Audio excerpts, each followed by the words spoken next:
Reflection in vector form. Reflection की थोड़ी vector form में बात करें अगर, जैसे यहाँ पर एक ये रिफ्लेक्टिंग सरफेस है और इसके परपेंडिकुलर ये जो लाइन है नॉर्मल है। एक इंसिडेंट रे इस पॉइंट पर इंसिडेंट हो रही है, सपोज़ किसी एंगल थीटा पर, और हम जानते हैं कि सेम एंगल पर ये रिफ्लेक्ट हो जाएगी थीटा एंगल पर इस तरफ। ठीक है भाई। अब एक बात और हम जानते हैं कि इंसिडेंट रे, रिफ्लेक्टेड रे और नॉर्मल रे सेम प्लेन में होते हैं, जो कि ये पेपर का प्लेन है। ठीक है, इस प्लेन में ही इंसिडेंट रे है, रिफ्लेक्टेड रे है और नॉर्मल है। तो यहाँ मैं कुछ डायरेक्शंस अज्यूम कर रहा हूँ, जैसे कि एक unit vector along the surface अगर मैं लेता हूँ इस डायरेक्शन में, तो इसको मैं नाम देता हूँ सरफेस के अलोंग वेक्टर एस। ठीक है ना, या यूनिट वेक्टर एस कैप।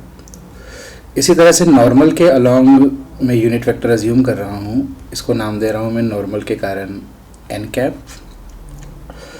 इसी तरह से इंसिडेंट लाइट रे जो है ये जिस डायरेक्शन में आ रही है, इस डायरेक्शन में हम यूनिट वेक्टर अज्यूम कर लेते हैं डायरेक्शन को शो करने के लिए। इसको इंसिडेंट के कारण मैं कह रहा हूँ आई कैप, और रिफ्लेक्टेड रे के अलोंग जो यूनिट वेक्टर होगा रिफ्लेक्टेड रे, उसको मैं नाम देता हूँ आर कैप, रिफ्लेक्टेड रे के अलोंग यूनिट वेक्टर। अब एक्चुअली यहाँ पर मैं करना क्या चाहता हूँ, सबसे पहली बात मैं इस आर कैप को आई कैप और एन कैप की फॉर्म में फाइंड करूँगा। अगर हमें पता हो कि नॉर्मल किधर है, इंसिडेंट रे किधर है, तो हमारे पास एक फॉर्मूला होना चाहिए जिससे हम रिफ्लेक्टेड रे की डायरेक्शन को फाइंड कर सकें, आर कैप। तो इसके लिए देखिए क्या कर सकते हैं हम। मैं यहाँ पर आई कैप और आर कैप को सरफेस और नॉर्मल के अलोंग रिजॉल्व करूँगा। आई कैप के दो कंपोनेंट फाइंड करूँगा, एक तो पैरेलल टू सरफेस और एक परपेंडिकुलर टू सरफेस यानी कि अलोंग द नॉर्मल। इसी तरह से मैं आर कैप के भी दो कंपोनेंट करूँगा, एक सरफेस के पैरेलल और एक सरफेस के परपेंडिकुलर यानी कि पैरेलल टू नॉर्मल। तो इसके लिए आप देख सकते हैं कि ये एंगल अगर थीटा है तो यहाँ पर ये एंगल थीटा हो जाएगा, थीटा है ना, अल्टरनेट एंगल। और आई कैप का मैग्नीट्यूड होगा 1, और उस 1 के कंपोनेंट इधर और इधर आ जाएंगे। इधर तो आ जाएगा 1 कॉस थीटा यानी कि कॉस थीटा, इस तरफ हो जाएगा 1 साइन थीटा यानी कि साइन थीटा। इसी तरह से यहाँ पर अगर मैं कंपोनेंट करूँ तो आर कैप भी यूनिट वेक्टर है, इसका मैग्नीट्यूड भी 1 है, तो 1 के कंपोनेंट करेंगे। ये एंगल थीटा है तो आप देख सकते हैं ये एंगल भी थीटा होगा। 1 का थीटा की तरफ कंपोनेंट आ जाएगा कॉस थीटा, और इस तरफ जिधर थीटा नहीं है इस तरफ कंपोनेंट हो जाएगा साइन थीटा। तो आप यहाँ पर पहली बात तो एक बात समझ सकते हैं कि सरफेस के पैरेलल जो कंपोनेंट है ये साइन थीटा, इसमें कोई चेंज नहीं हुआ है। जिस मिरर की हम बात कर रहे हैं, जिस रिफ्लेक्टिंग सरफेस की बात कर रहे हैं, अगर इस सरफेस के पैरेलल वाले डायरेक्शन में बात करें तो पैरेलल इसके जो भी कंपोनेंट होगा इस वेक्टर का वो कभी भी चेंज नहीं होता। चेंज कौन सा होता है, परपेंडिकुलर वाला कंपोनेंट। ये कॉस थीटा जो कि नॉर्मल के अलोंग है या सरफेस के परपेंडिकुलर है, ये चेंज हो जाता है। और इसमें भी चेंज क्या होता है, डायरेक्शन का। ये डाउनवर्ड था, अब ये अपवर्ड हो गया, यानी कि पहले माइनस था अब ये प्लस हो गया। तो पहली बात तो हमें ये समझ लेनी चाहिए कि रिफ्लेक्शन के प्रोसेस में, in reflection component parallel to surface are not changed, वो चेंज नहीं होते, आर नॉट चेंज्ड। ठीक है, कौन से कंपोनेंट चेंज होते हैं, perpendicular. Only component perpendicular to surface are inverted in direction, उनकी डायरेक्शन जो है वो इन्वर्ट हो जाती है। प्लस है तो माइनस, माइनस है तो प्लस। पहले तो ये वाला रिजल्ट हम ध्यान रखें। दूसरी बात, अगर मैं यहाँ पर आई कैप को कंपोनेंट्स की फॉर्म में लिखूँ, साइन थीटा तो है एस कैप की डायरेक्शन में, और कॉस थीटा जो है वो डाउनवर्ड है यानी कि एन कैप के opposite, means minus n cap. तो आई कैप को लिखा जा सकता है प्लस का साइन थीटा एस कैप और माइनस का cos theta N cap. So i cap can be written as sine theta s cap and minus cos theta N cap. Similarly हम आर कैप को भी लिख सकते हैं।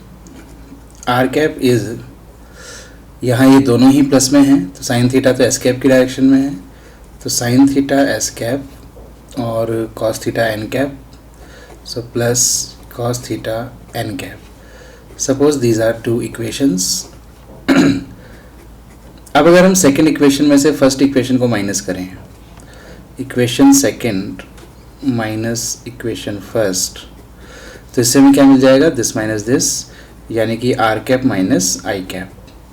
ये दोनों टर्म्स कैंसिल हो जाएंगी और दिस माइनस दिस करेंगे तो ये हो जाएगा 2 cos थीटा एन कैप। इससे अगर मैं आर कैप को कैलकुलेट करूँ तो आर कैप हो जाएगा I cap plus 2 cos theta N cap. अब जैसा कि मैंने आपको समझाया था कि हम यहाँ कर क्या रहे हैं, हम ये कर रहे हैं आर कैप की वैल्यू को हम आई कैप और एन कैप की फॉर्म में फाइंड करना चाहते हैं। तो यहाँ पर cos थीटा को भी अगर मैं आई और एन की फॉर्म में फाइंड करना चाहूँ कि व्हाट इज़ cos थीटा, तो इसके लिए मैं आई और एन का डॉट प्रोडक्ट ले सकता हूँ, क्योंकि एन आई और एन के बीच का एंगल है थीटा। तो अगर हम आई और एन का डॉट प्रोडक्ट फाइंड करें यहाँ पर, आई कैप डॉट एन कैप, ये क्या आ जाएगा, तो ये हो जाएगा, अभी डॉट प्रोडक्ट का फॉर्मूला आप जानते हैं, A dot B equals to A B cos theta. तो i cap dot N cap, तो इसका मैग्नीट्यूड 1, इसका मैग्नीट्यूड भी 1, और इनके बीच के एंगल का कॉस। इनके बीच का एंगल क्या है, आई कैप और एन कैप के बीच का एंगल। तो आप ध्यान दें यहाँ पर आई कैप की डायरेक्शन है ये, this direction is the direction of I cap, और एन कैप की डायरेक्शन है ये, और इसलिए इन दोनों के बीच का एंगल थीटा नहीं है बल्कि पाई माइनस थीटा है, इनके बीच का जो एंगल है। तो यहाँ पर आपको पाई माइनस थीटा लिखना चाहिए, और इसलिए ये हो जाएगा I dot N equals to minus cos theta, cos pi minus theta is minus cos theta. So cos theta will be, cos theta क्या हो जाएगा, कॉस थीटा हमारे पास हो जाएगा माइनस आई cap dot N cap. Cos theta की ये value हम यहाँ पर अगर पुट करें तो हमें आर कैप की वैल्यू मिल जाएगी। So R cap will be I cap plus 2 into cos theta which is minus I dot N. So minus I dot N, और साथ में आ जाएगा एन कैप। तो ये हमें मिल जाएगा r cap equals to i cap minus 2 into i dot N और साथ में n cap. This is the formula for unit vector along the reflected ray. अगर हमें इंसिडेंट रे के अलोंग यूनिट वेक्टर पता है और नॉर्मल के अलोंग यूनिट वेक्टर पता है, तो हम रिफ्लेक्टेड रे के अलोंग यूनिट वेक्टर को इस फॉर्मूले से फाइंड कर सकते हैं। तो यहाँ पर दो इंपॉर्टेंट रिजल्ट हमें मिले, एक तो ये फॉर्मूला ही आप ध्यान रख सकते हैं, दूसरा ये मिला हमें कि जब भी रिफ्लेक्शन होगा तो इस प्लेन सरफेस के पैरेलल वाले कंपोनेंट में कोई चेंज नहीं आएगा। ये साइन थीटा था पहले भी, अभी भी साइन थीटा है, और जिसके परपेंडिकुलर होगा उसकी डायरेक्शन चेंज हो जाएगी, यानी कि साइन चेंज हो जाएगा। ये पहले माइनस कॉस थीटा था, अब ये प्लस कॉस थीटा हो गया।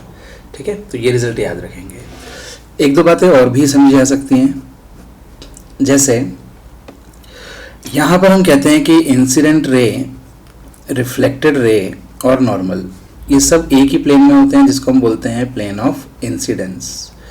ये सब के सब इंसिडेंस प्लेन में होते हैं, और सेम प्लेन में अगर तीन वेक्टर हों तो उनका ट्रिपल वेक्टर प्रोडक्ट जो होता है वो हमेशा जीरो होता है। मीन्स इंसिडेंट रे के अलोंग जो वेक्टर है आई कैप, रिफ्लेक्टेड रे या पहले रिफ्लेक्टेड रे की बात करें तो आर कैप, और नॉर्मल के अलोंग होता है एन कैप। तो इन तीनों का ट्रिपल प्रोडक्ट जो है वो हमेशा ज़ीरो होगा। क्या होता है ट्रिपल प्रोडक्ट? ट्रिपल प्रोडक्ट होता है कि दो वेक्टर्स का पहले वेक्टर प्रोडक्ट किया जाए, यानी कि are cap cross N cap, फिर वेक्टर प्रोडक्ट से जो वेक्टर मिले उसका तीसरे के साथ डॉट प्रोडक्ट किया जाए, तो इसका डॉट प्रोडक्ट आई कैप के साथ। So this product should be zero. तो यहाँ पर हम इसको चेक कर सकते हैं कि ऐसा है क्या। तो आप समझ सकते हैं आर क्रॉस एन की डायरेक्शन कैसे निकालते हैं। आप आर क्रॉस एन है क्रॉस प्रोडक्ट, और क्रॉस प्रोडक्ट की डायरेक्शन निकालते हैं राइट हैंड रूल से। राइट हैंड रूल क्या कहता है कि अपने राइट हैंड की फिंगर्स को आर कैप से एन कैप की ओर चलाएं, तो जो अंगूठा होगा, थंब होगा, वो इनके क्रॉस प्रोडक्ट को शो करेगा, और ये आर और एन से बनने वाले प्लेन के परपेंडिकुलर होगा। हम सिंपल एक बात समझ सकते हैं, आर क्रॉस एन की डायरेक्शन, ये आर क्रॉस एन, तो ये आ गया आउटवर्ड। तो ये जो आर क्रॉस एन की डायरेक्शन है ये इनके प्लेन के परपेंडिकुलर आएगी आउटवर्ड। ठीक है भाई, इनका प्लेन मतलब जिसमें आर और एन है, plane of incidence. So this direction is perpendicular to incidence plane, incidence plane, उसके परपेंडिकुलर आ गई ये डायरेक्शन। और ये आई कैप किस डायरेक्शन में है, ये उस प्लेन में है। इंसिडेंट रे जो है वो तो इस प्लेन में ही है ना, इन द प्लेन।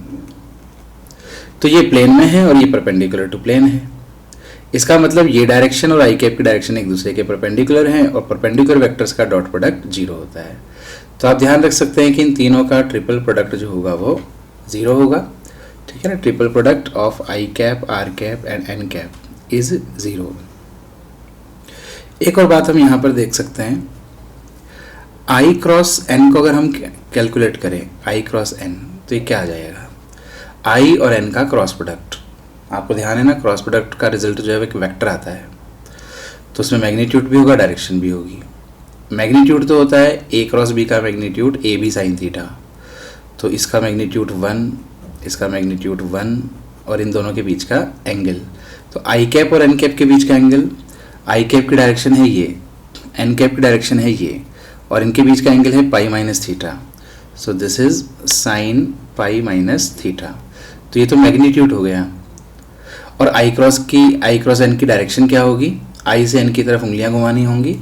तो आई से एन की तरफ अगर मैं उंगलियां घुमाता हूँ तो अंगूठा जो है वो प्लेन के परपेंडिकुलर आउटवर्ड आ जाता है। तो इस डायरेक्शन का नाम मैं रख लेता हूँ आउटवर्ड। बट आप जानते हैं ना कि sine pi minus theta is also sign theta, तो इसको हम लिख सकते हैं sine theta and its direction is outward, ठीक है ना, आउटवर्ड। ये मैंने आई क्रॉस एन को कैलकुलेट किया। इसी तरह से अगर मैं आर क्रॉस एन कैलकुलेट करूं तो आर क्रॉस एन, तो आर क्रॉस एन के लिए भी वही तरीका, मैग्नीट्यूड और डायरेक्शन। मैग्नीट्यूड तो हो जाएगा ए बी साइन थीटा से निकालेंगे, आर कैप का मैग्नीट्यूड 1, एन कैप का मैग्नीट्यूड 1 और दोनों के बीच के एंगल का साइन, तो दोनों के बीच का एंगल है आर कैप और एन कैप के बीच का एंगल थीटा, तो इस थीटा का साइन। और डायरेक्शन के लिए आर से एन की तरफ उंगलियां घुमाएंगे, आर से एन की तरफ उंगलियां घुमाएंगे तो अंगूठा फिर से आउटवर्ड, तो सेम डायरेक्शन में हमें ये भी मिला आउटवर्ड, ठीक है ना। तो ये भी साइन थीटा आउटवर्ड, ये भी साइन थीटा आउटवर्ड। इसका कंक्लूजन ये हुआ कि this term is equivalent to this term, means I cross N is equals to R cross N. इन दोनों का ये क्रॉस प्रोडक्ट जो है वो इक्वल होगा। इसको हम लॉ ऑफ रिफ्लेक्शन की वेक्टर फॉर्म भी कह सकते हैं। लॉ ऑफ रिफ्लेक्शन जिसको आपने कहा, दोनों लॉज को मिलाकर क्या कहते हैं, एक तो आप कहते हैं कि angle of incidence equals to angle of reflection, ठीक है ना। तो ये दोनों भी इससे कंक्लूजन निकलता है, ये वाला कंक्लूजन भी, और दूसरा कंक्लूजन भी इससे निकलता है कि ये तीनों सेम प्लेन में है, ठीक है। इन दोनों को कंबाइंड फॉर्म में ये लॉ वेक्टर फॉर्म में शो करता है, I cross N equals to R cross N.